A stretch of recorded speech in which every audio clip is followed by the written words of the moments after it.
What is up, everybody? Welcome back to KSMF Aviation. Here we are with another model unboxing and review video. So without further ado, let's jump right in.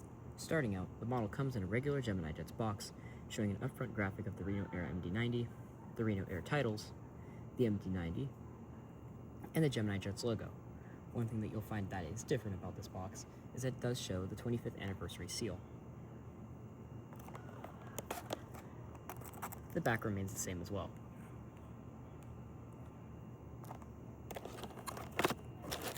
On the interior, we are met with a display of the model, where we can see just some basic detail, and a base history.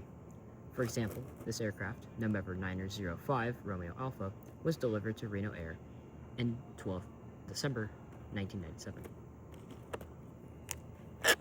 Moving on to the interior, let's check out how the model looks. Here's the model in its plastic casing.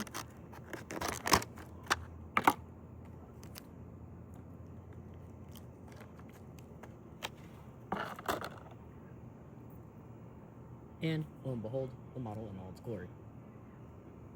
Just from looking at it, we can see the immaculate detail that GeminiJets gives into their McDonnell Douglas MD-80 and MD-90 series. Right off the bat, we're met with the Reno Air titles and the Reno Air tail flash. So you guys can see that. Yeah.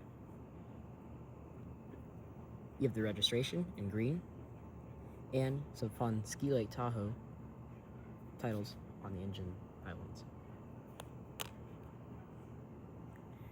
On the front, we're met with a black, I'd say it's a sunshade or a glare shield or glare screen, something to absorb that sunlight, stop from going in the pilot's eyes. If you have any idea what that's actually called, please tell me in the comments, I'd love to know.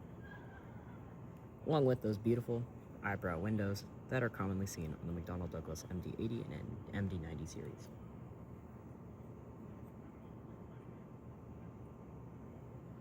Moving on to the side, you can see that we have our forward entry and exit door, rear entry and exit door, and our two evacuation overwing doors.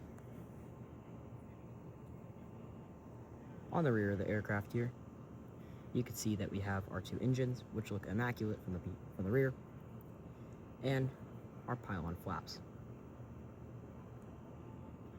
Moving on to the underside here, you can see that we have our rear air stair doors, and all of our cargo doors as shown, and as per usual, the GeminiJets logo and the stand port. Moving on to the wings, you can see that we have our evacuation,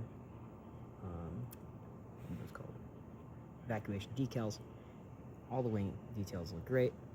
You can see we even have all the flap details as necessary. Now we're going to do the engine test.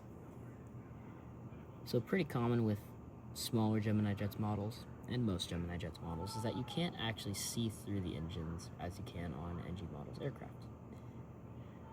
That's not a problem. This is a very small model. I would not expect them to print an engine like that. It would take a lot of effort and a lot of time. The horizontal stabilizer and vertical stabilizer all look amazing. So, my thoughts about this model.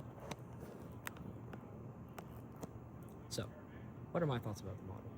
I think it's very good. I'm glad I purchased it. And personally, I do love the niche Western airline, niche West Coast airline vibe that it gives off. I think it is very, it looks very good. The Reno Air livery especially looks really good on the McDonnell Douglas MD-90. I had the decision to purchase a Delta MD-90 instead, but I decided to go for this one because I just simply like the livery, and I think it's a pretty uncommon model. You guys want this? Okay. So, if you're into models like this, you like the MD-90 and MD-80 series, I'd definitely recommend this model for you. Thank you guys for watching. This has been KSMF Aviation.